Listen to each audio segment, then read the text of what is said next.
네, 오늘 말씀은 골로새서 3장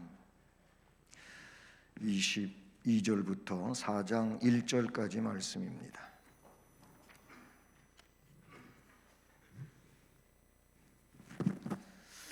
골로새서 3장 22절로 4장 1절 말씀 우리 함께 봉독하시겠습니다.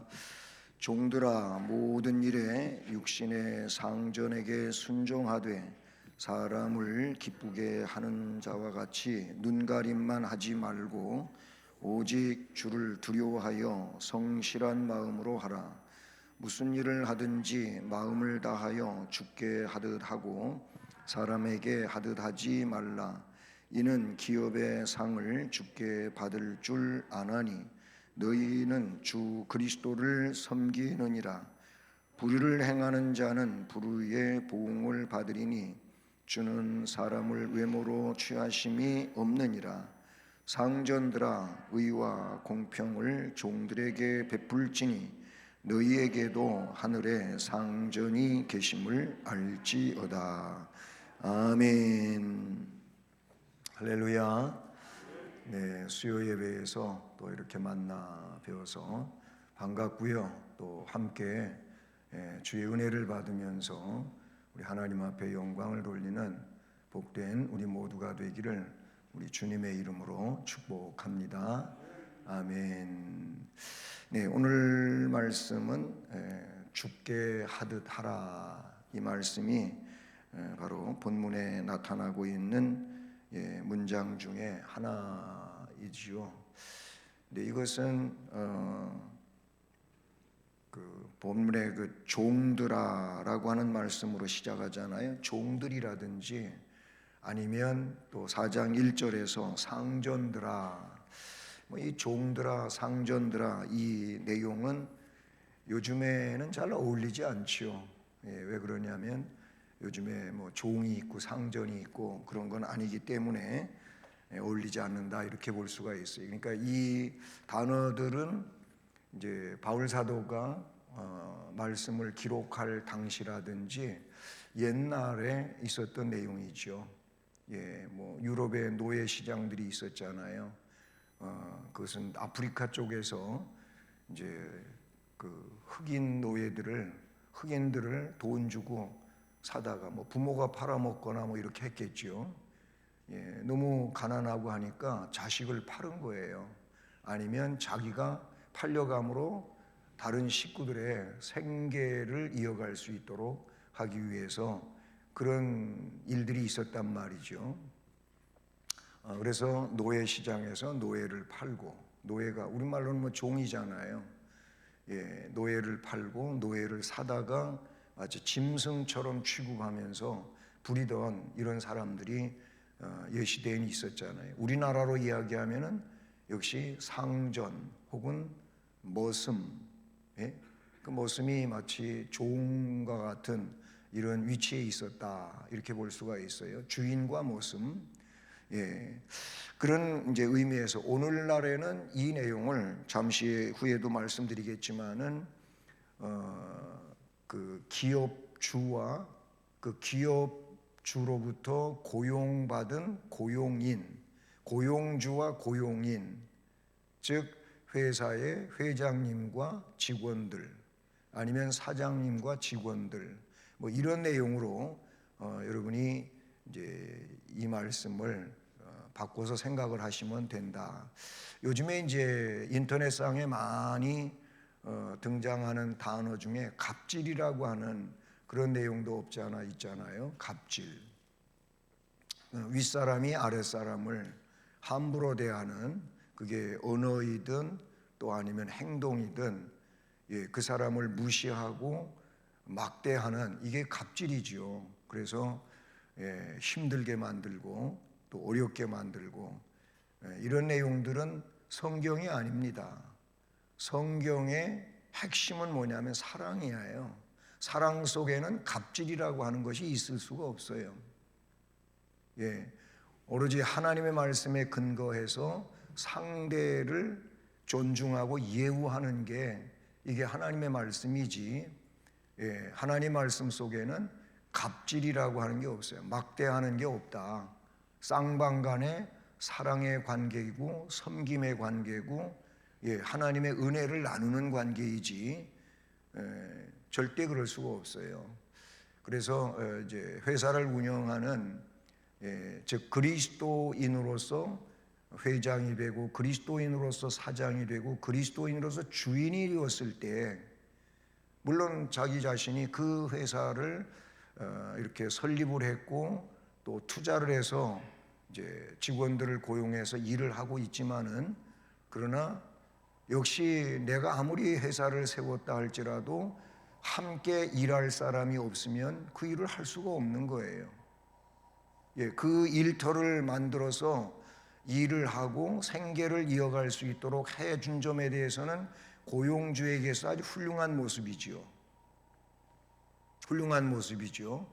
어쩌면은 그것이 많은 사람들에게 일터를 만들어준 그런 사랑이라고도 볼 수가 있어요. 그럼 그 사랑이 계속 그 사랑과 관계해서 앞을 향하여 가야지 이거를 통해 가지고 나만 좋다, 나만 좋아지게 한다, 이거는 성경이 아니에요. 또 거기에 고용을 당한 일꾼들, 그 회사의 이제 노동자들 아니면 직원들 이런 사람들 또한 우리 회장님이 우리 사장님이 이런 기업을 이런 회사를 만들어서 우리가 일할 수 있고 가정의 그런 삶을 이제 이끌어갈 수 있도록 해준 점에 대해서 감사를 하면서 자기 위치에서 그 회사의 발전을 위해서 정말 성실히 오늘 말씀에도 나오는데 그렇게 일을 해야 되는 거예요. 이게 뭐예요? 서로의 사랑이거든요. 그러면서 거기에서 시너지가 생긴다. 이익이 생기고 서로 기쁨이 되는 함께 상생해서 살아가는 이런 일이 된다는 거예요. 이게 성경이다 그런 얘기. 이게 그리스도 정신이고 동시에 그리스도에게서 배운 바울 정신이 그런 거라고 보시면 돼요. 그러면 그리스도를 통해서 바울이 영감에 의해 성경을 기록한 에베소서라든지 골로새서라든지 여기에 보면은 역시 앞에 우리가 공부한 가족에 대해서 나오고 그 다음에 이 직장 일터에 대해서 나오거든요. 그 부분들은 정말로 그 노예를 사와서 시키고 막 그냥 짐승처럼 부려먹고 하던 그들에게는 이 메시지가 굉장히 충격적 선언이었을지도 몰라요. 네. 근데 그게 사실은 성경이거든요. 그게 성경이다. 이렇게 볼 수가 있어요. 그래서 오늘은 저는 그 말씀을 본문에 있는 것처럼 죽게 하듯 하라. 이거는 쌍방입니다.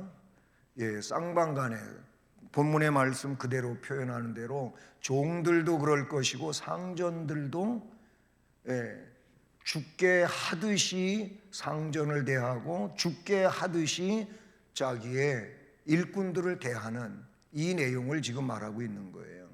이거는 이제 옛날 말로 상전과 종 아니면 주인과 머슴 그런 의미로만 이해할 일이 아니고 이것은 나와 다른 사람과의 관계도 모두가 마찬가지인 거예요.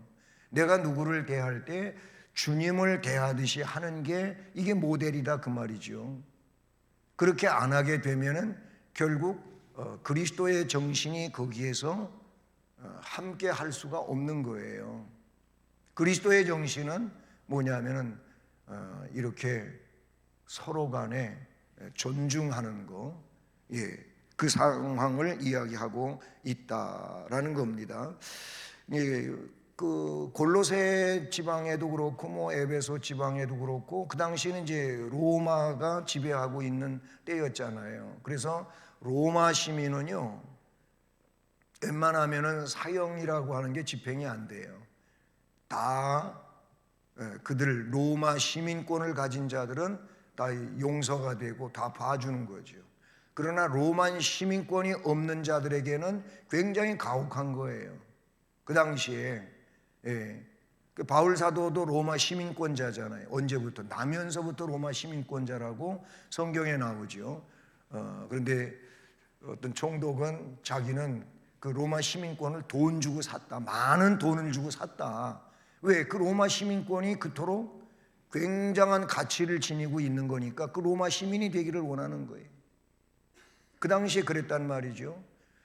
그런데 바울 사도는 뭐예요? 로마 시민이든지 저 미개한 야만이라든지 스구디아인이라도 그리스도 안에서는 동일하다. 차별이 있을 수가 없다. 이런 얘기를 해요. 이게 얼마나 대단한 선언입니까? 예? 그러면은 로마 시민이라든지 또 유대인의 입장에서 보면 사내들인 공회원이라든지 이런 사람이 볼 때 좀 웃기는 얘기란 얘기죠. 좀 말도 안 되는 얘기를 하고 있다. 그렇게 얘기가 되는 거예요. 근데 바울은 그거를 선언해. 이게 어디서 온 거냐면 그리스도에게서 온 거예요. 그리스도에게서 뭐예요? 당장 돌로 때려 죽여야 할 사람을 죄 없는 자가 돌로 쳐 죽여라. 그 말을 선언할 때 감히 누구도 한 명도 그 여인을 향해 돌을 던질 수가 없는 거예요. 왜?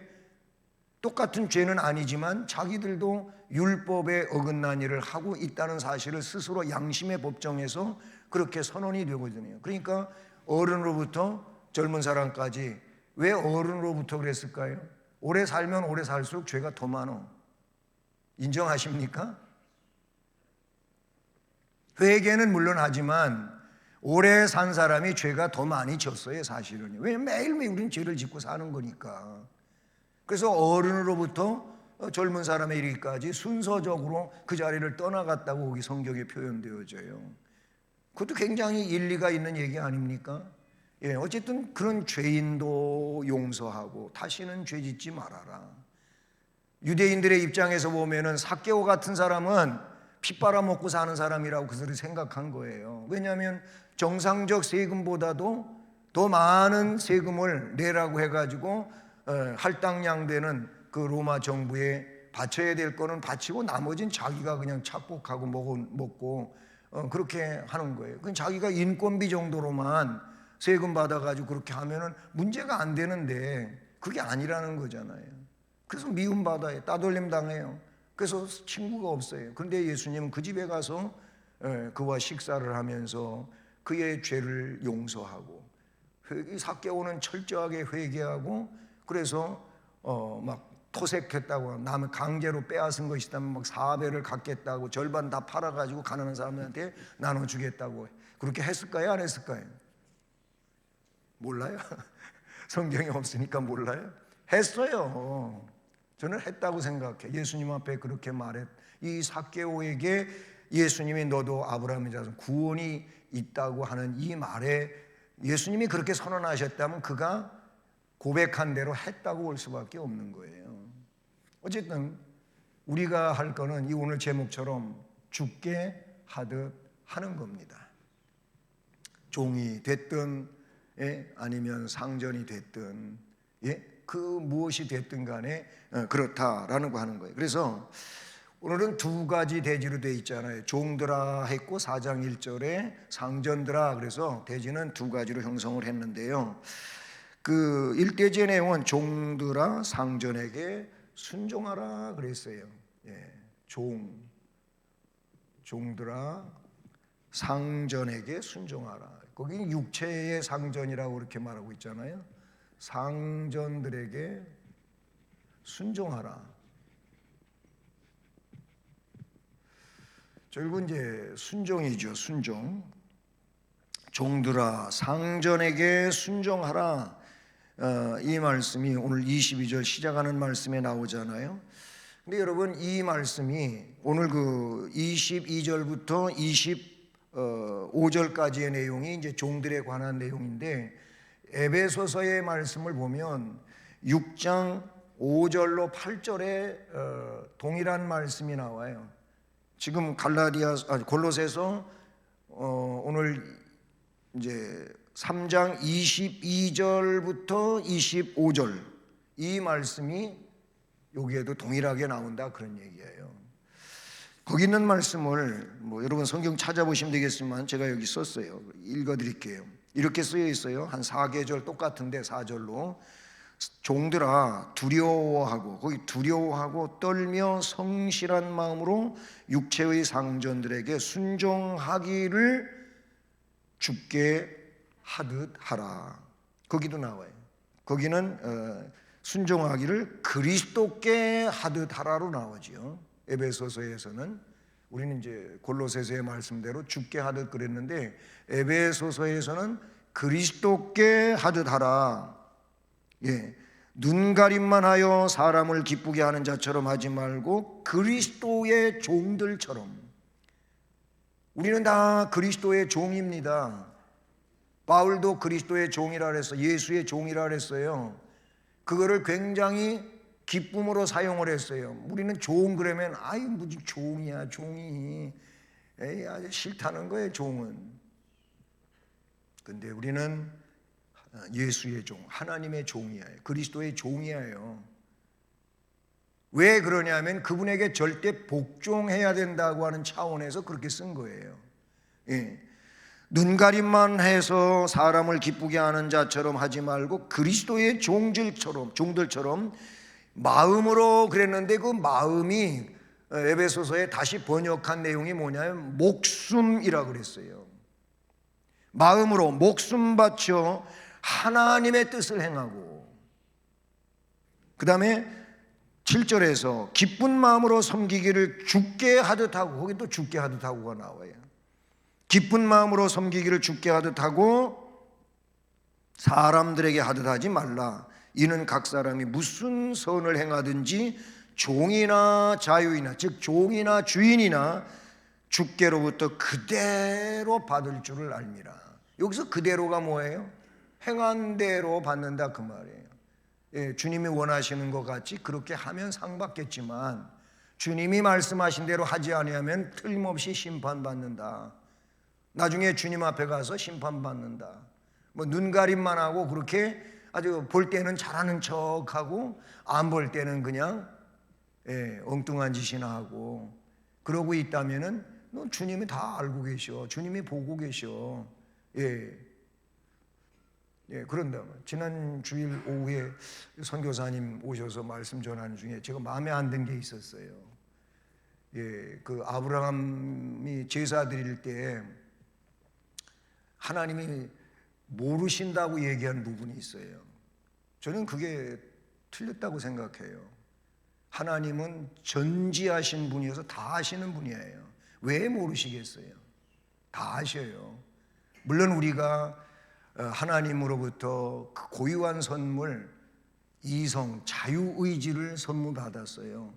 그래서 우리가 이렇게도 할 수 있고 저렇게도 할 수 있어요. 어떻게 틀지를 몰라요. 자기 자신도 모를 때도 있어요. 하나님이 그래서 모르신다고요? 아니에요. 하나님은 다 아셔요. 저는 그렇게 하나님에 대하여 믿습니다. 어쨌든 하나님이 다 아셔요. 눈가림만 해갖고 될 일이 아니에요. 하나님은 전지하신 분으로 모든 걸 아신단 말이에요.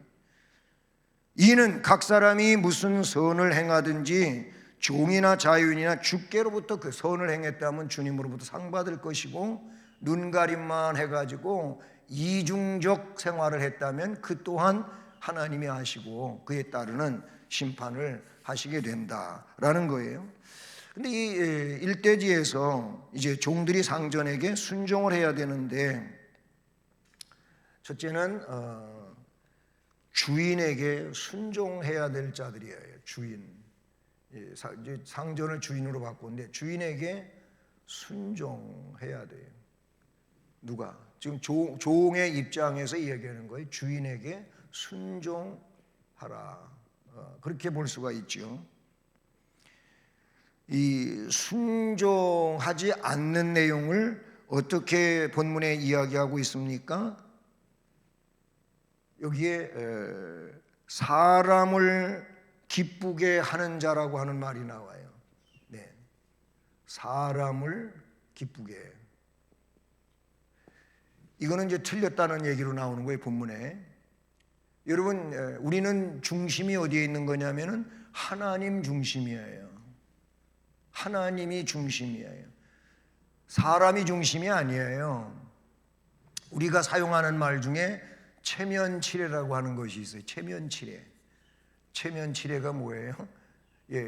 그 사람 앞에 내가 인정받기 위해서, 아니면 그 사람한테 조금 부끄러운 존재가 되지 않기 위해서 뭐 이렇게 잘 보이려고 하는 게 체면치레예요.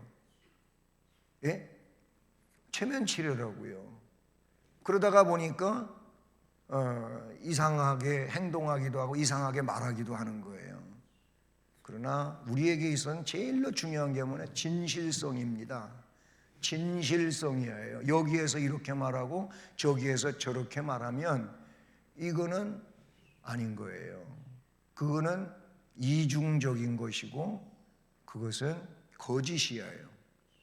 왜 그러냐면 여기와 여기에 다르다고 하는 것은 분명코 이곳에나 이곳에나 양단 간에 한쪽에 거짓이 있어요.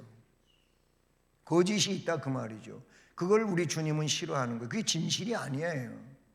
이 체면치레 하면 사람을 기쁘게 한다고 하는 것은 뭐예요?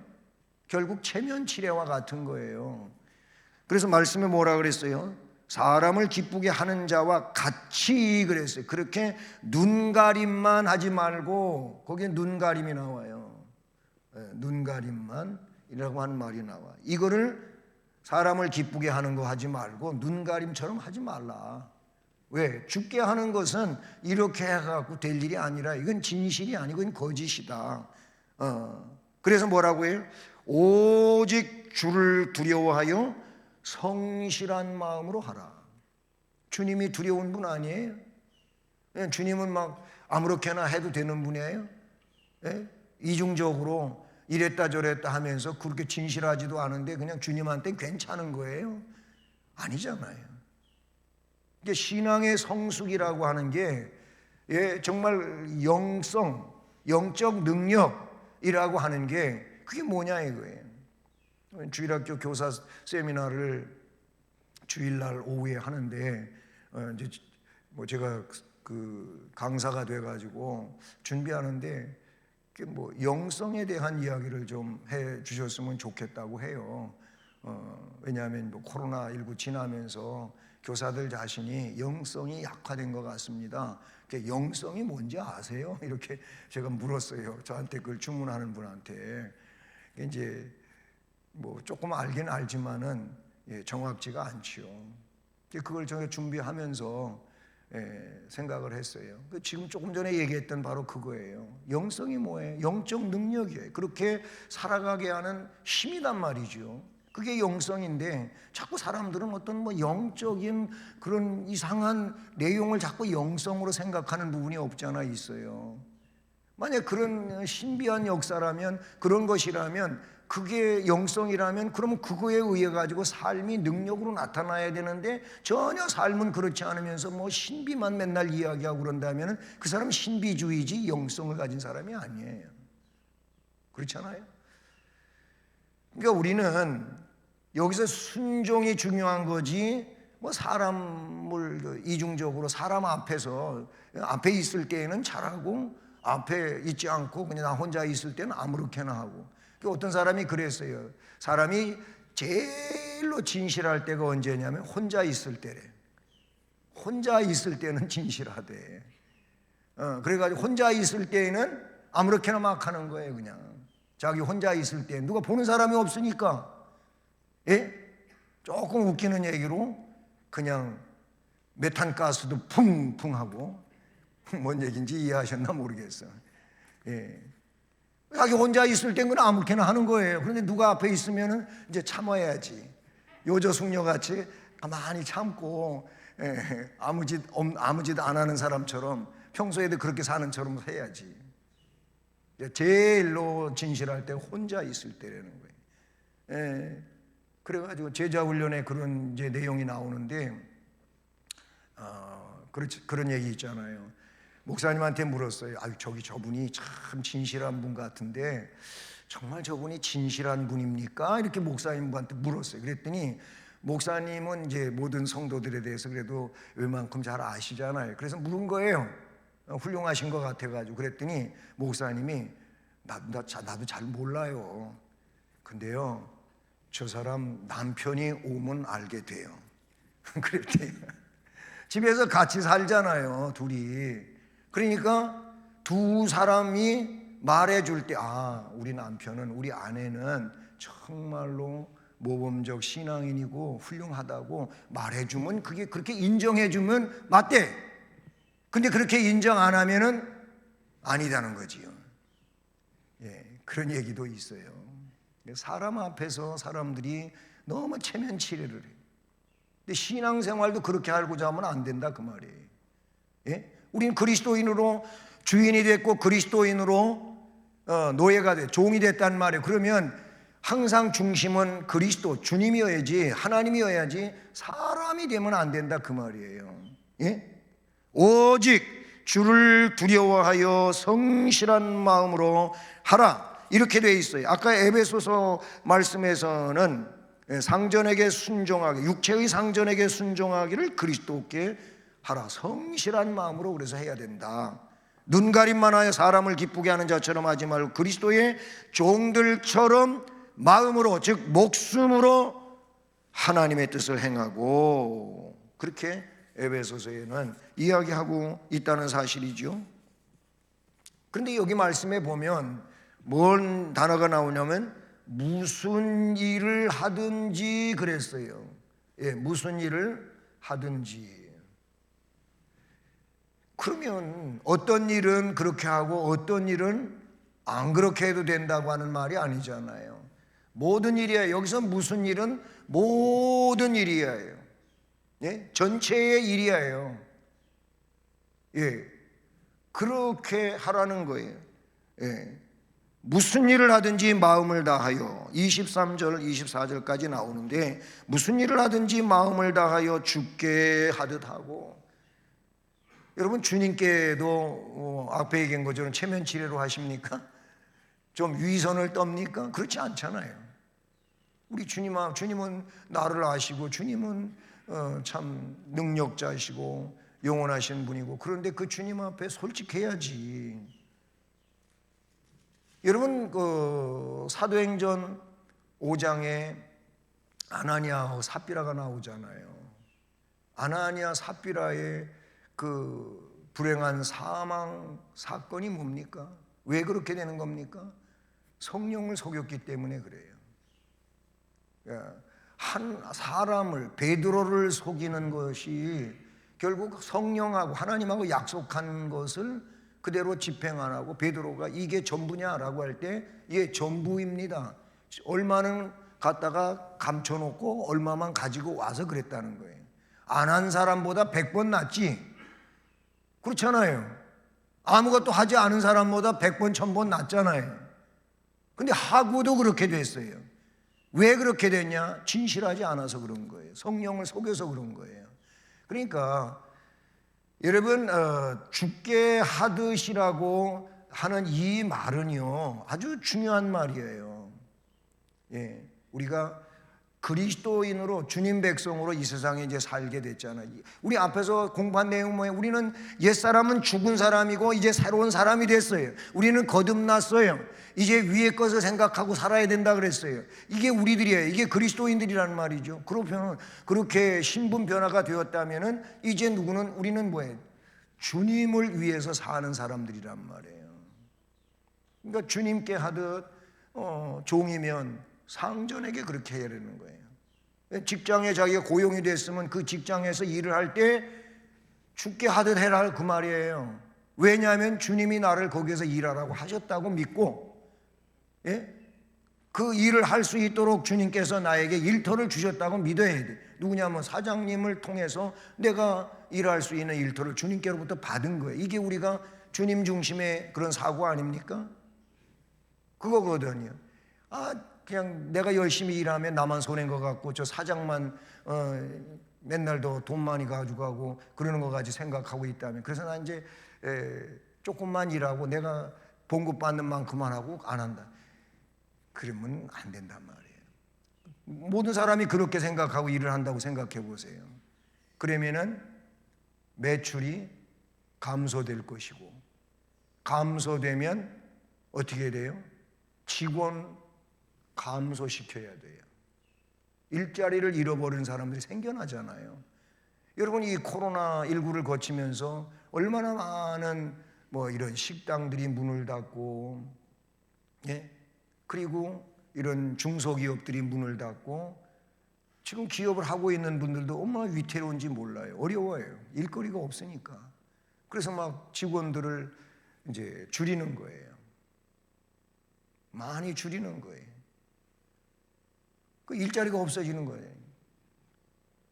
그건 물론 구조적인 문제, 전체 세계적인 문제로 이런 현상이 오긴 했지만은 그렇지 않은 상황에서 일꾼들이 예를 들어서 100% 일을 해야 되는데 50%밖에 일을 안 한다고 생각하면 그러면 50%밖에 생산이 안 되는 거예요. 그럼 그 생산 가지고 어떻게 똑같은 봉급을 모든 사람에게 줄 수 있으며 그러는 거예요. 안 되잖아요. 우리는 주님께 하듯 해야 돼. 여기에서 뭐가 일어나는 거냐면 여기에서 복이 일어나는 거예요. 복이. 그게 복이 여기에서 일어나는 거예요. 다른 게 아니에요. 예. 그래서 말씀에 주께 하듯 하고 사람에게 하듯 하지 말라. 성실한 섬김에는 뭐가 있느냐? 예, 말씀에 보시면 복이 따라와, 상급이 따라와요. 성실. 예, 이 성실한 섬김이죠.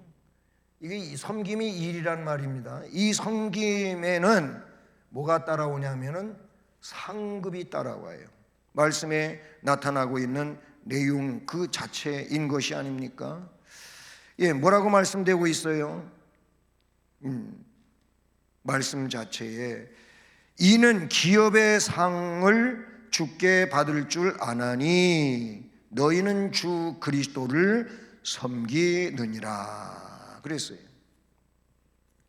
상을 받게 돼요. 상을 주님께로 받아요. 어떻게? 예, 순종하면서 성실하게 그렇게 살아가다가 보면 상이 주어진다. 이건 궁극적인 차원이 되겠죠. 하나님 앞에 갔을 때 상을 받고 그게 교회 일이든 자기의 삶의 터전인 직장 일이든 어떤 상황이든 거기에 따라서 상급을 받아. 그럼 반대로 성실한 섬김을 못해서 어떻게? 사람을 기쁘게 하는 것처럼 눈가림으로 했어. 체면치레로 했어. 그렇게 되면 성실성이 없는 거예요. 이거는 불의한 거예요. 불의하게 되면 거기에는 벌이 따르는 거예요. 벌. 앞에 조금 전에 얘기한 것처럼 이 벌은 현세에서는 어떻게 일어나요? 내가 일터를 잃어버릴 수가 있어요. 예를 들어서 감원 조치가 일어날 때 어떤 순으로 감원을 시키겠습니까? 회사에서 함께 일하던 사람, 사장도 물론 알겠지만은 함께 일하던 사람들이 알아요. 같이 일하는 사람이 저 사람이 어떻게 일을 하는지 알아요. 저 사람은 조금 성실성이 없어, 떨어져. 예? 그러면 그게 다 평가되어진 내용들이 있거든요. 거기에 의해 가지고 그런 순서적으로 감원을 시키는 거 아니겠어요? 일 잘하는 사람을 내보내지는 않습니다.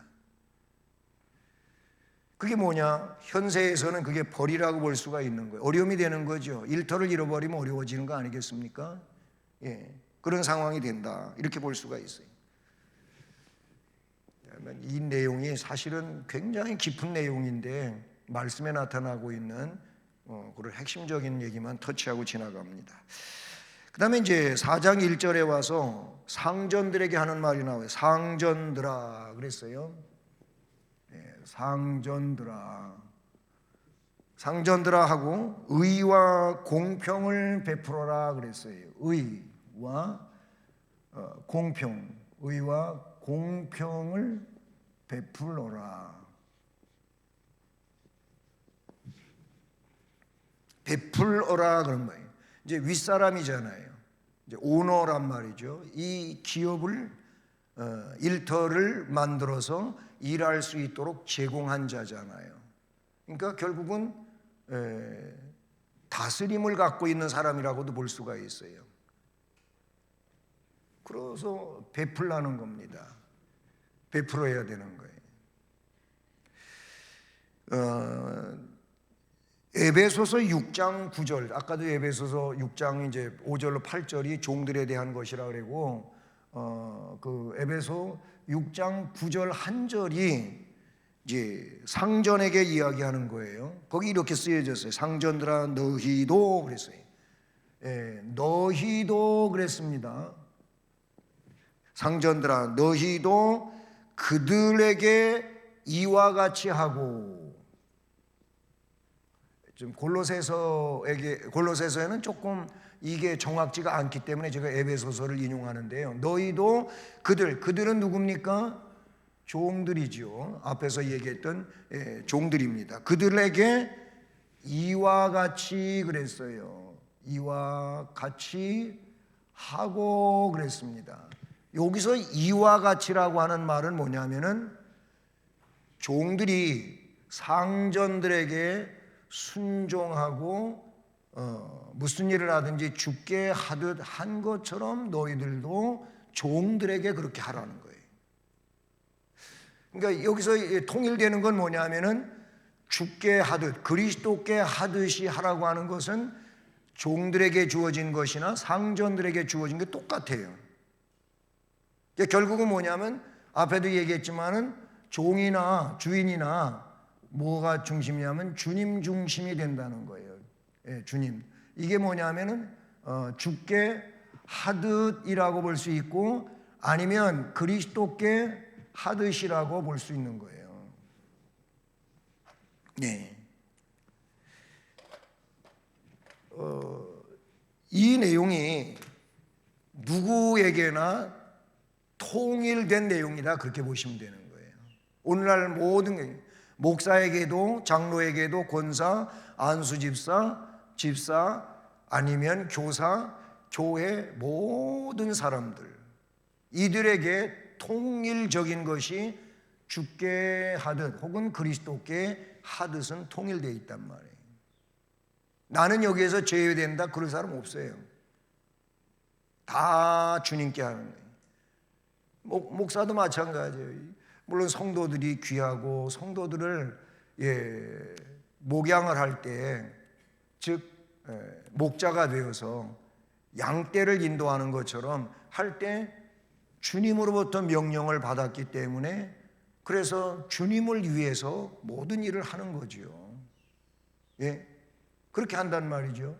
주님이 중심이에요. 우리 주님이 중심이란 말입니다. 왜 이렇게 해야 되냐면 본문에 뭐라고 하냐면은 하늘에 상전이 있음을 알아라. 거기서 하늘 상전을 이야기하고 있어요.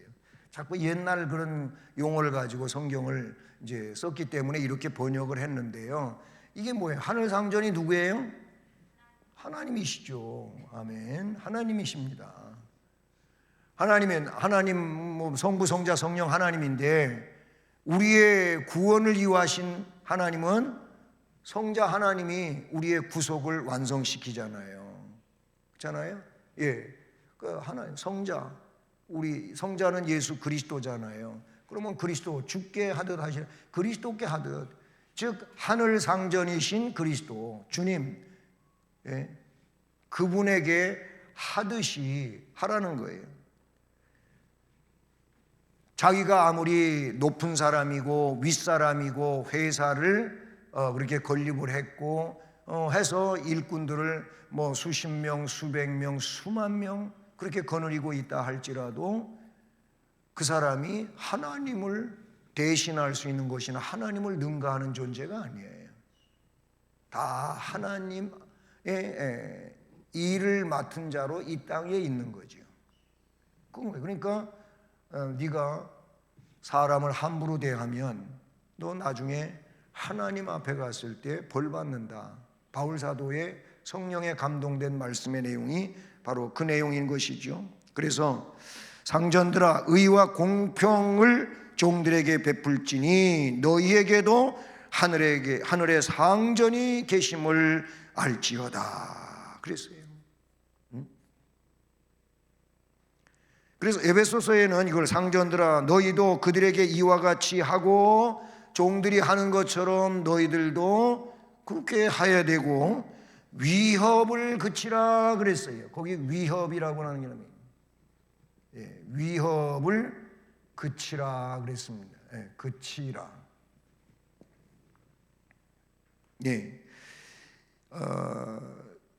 왜 그래야 되는 겁니까? 이는 그들과 너희의 상전이 하늘에 계시고 그에게는 사람을 외모로 취하는 일이 없는 줄 알미라. 이런 말씀이 나와요. 예, 앞에 그 종들과 관계할 때에도 이 상급과 관계된 말씀에서 마지막 절 25절에 보면 역시 하나님은 외모로 사람을 취하시지 않는다가 나오지요. 그러니까 하늘의 상전은 어떤 분이냐면은 외모로 사람을 취하시질 않아요.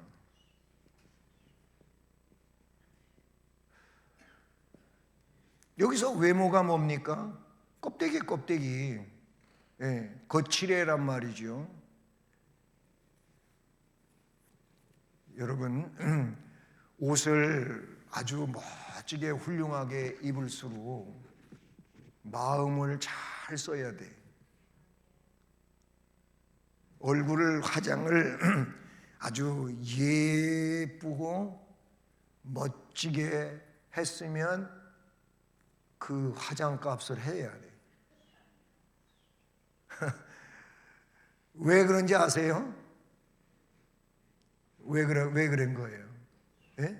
그렇게 해놓고 이 마음이 조금 안 좋게 그렇게 표현되어지면은 당장 하는 얘기가 인물값도 못하네 그래.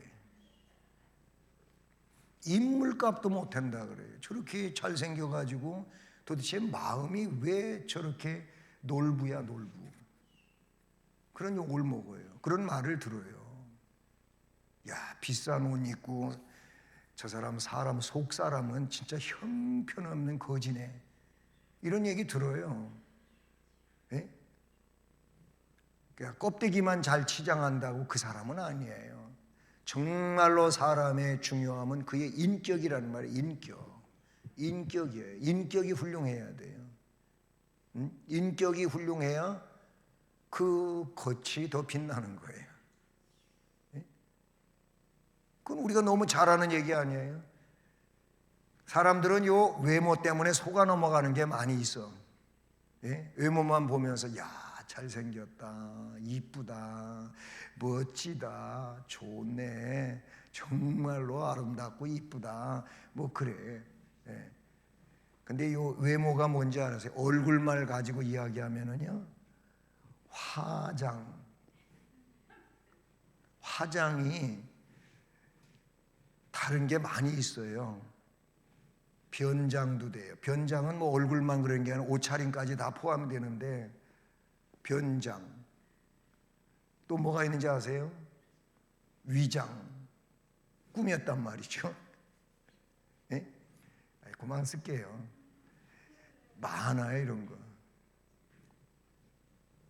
화장빨이라고 하는 얘기가 있잖아요. 그래가지고 여자들이 이런 칭찬을 받으면 제일로 좋아한다 그래요.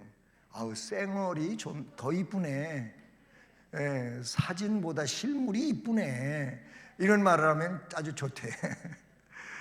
좋대.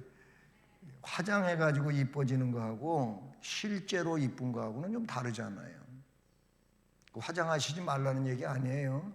아이고, 또 수원성식계 목사는 화장도 하지 못하게 그런다고. 제가 그 얘기 아니에요. 중요한 건 인격을 치장하라고. 인격을 단장하라고. 성경에 나오는 얘기예요. 인격이 아름다워야 돼. 그러면 그 아름다움이, 외형의 아름다움이 더 아름다워요.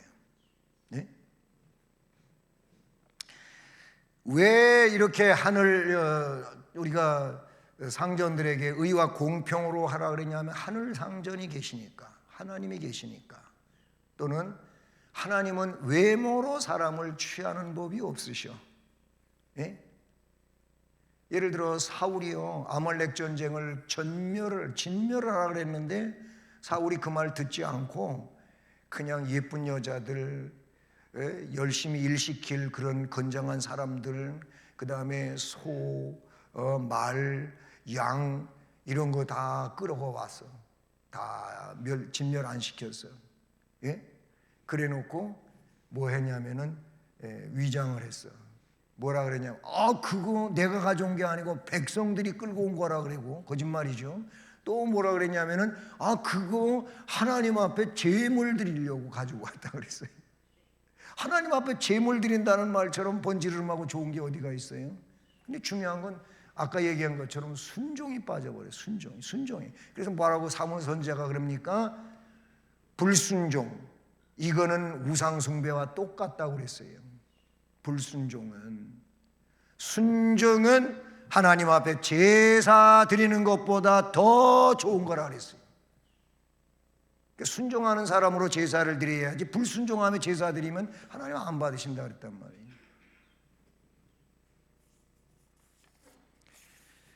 자, 이제 그래서 상전들은 의와 공평을 더해야 돼. 의와 공평을 더하고 저 종들이 상전에게 하는 것처럼 이와 같이 똑같이 해야 돼. 그들이 하는 걸 똑같이 하되 의와 공평을 더하라. 왜냐하면 윗사람이니까, 높은 자리에 있으니까, 힘이 있으니까 그렇게 하라 그랬어요. 오늘 결론을 이렇게 맺겠습니다. 세상이 어떤 곳이냐면 하나님이 원하시는 세상은요, 함께하는 세상이에요. 함께하는 세상. 이 함께하는 세상이라고 하는 것은 함께하는 삶이라고 보시면 돼요. 우리가 함께하는 거, 삶을 함께 사는 거예요. 이거를 요즘의 세상에서 뭐라 하냐면은 상생이라고 하는 말을 썼어요. 상생. 네, 상생하는 거예요. 또 다른 말로는 윈윈이라고도 하죠. 예? 함께 그렇게 서로 함께 살아가는 걸 말하는 거예요. 예. 그래서 이 함께하는 세상을 아름답게 이루기 위해서는 뭘 해야 되냐면은 나눔을 해야 돼. 나눔은 뭐에 기인하는 거냐면은 사랑에 기인하는 거예요. 성경에 이런 내용들이 나와요. 이 나눔을 이야기할 때 5대 5가 있어요. 5대 5. 우리는 물론 하나님 앞에는 뭘 드리냐면은 9대 1이에요. 이게 뭐냐면은 이게 11조예요. 하나님한테 하나 드리고 내가 9을 가지고 사는 거예요. 이게 전부가 다 하나님 것인데, 그런데 하나님이 하나를 나에게 바쳐라 그랬어요. 그래서 11조를 드리지요. 근데 이제 주인과 5대 5라고 하는 것이 있을 수도 있고요. 또 그 다음보다 주인에게 더 많이 가져가는 게 뭡니까?